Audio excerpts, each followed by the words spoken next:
ในวันที่เสียเจ้าไปหอยนั้นยังคงเสียใจอยากขอโอกาสกลับไปอีกครั้งหนึ่งเจ้านั้นเมื่อเดินจากไปมีเพียงความเหงากับความเศร้าใจแต่มันบ่มีทางกลับไปแล้ว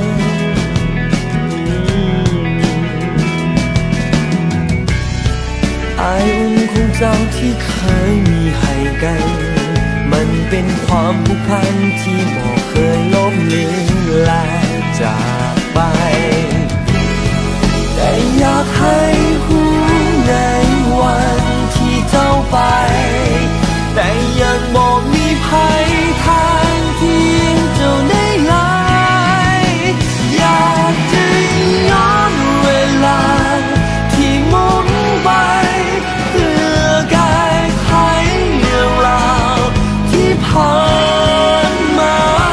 พอเจ้ามีน้ำตาและต้องจากลาเพราะว่าเสียใจ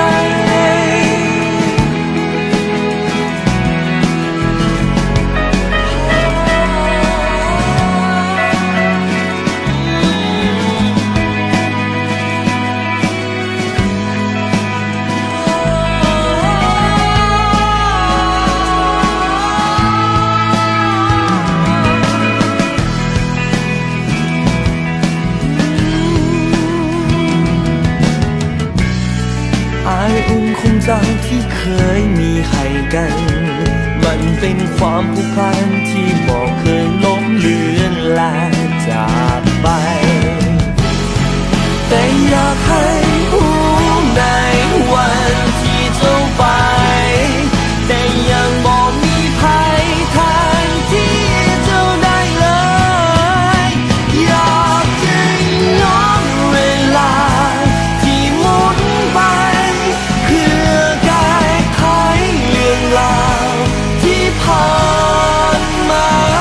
พอจะมีน้ำตาและต้องจากลา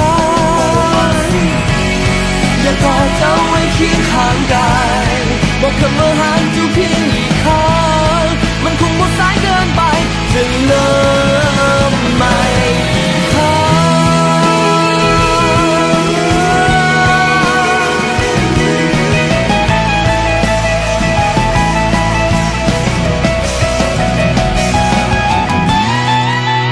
อยากจะย้อนเวลาที่หมุนไปเพื่อแก้ไขเรื่องราวที่ผ่านมาพอจะมีน้ำตา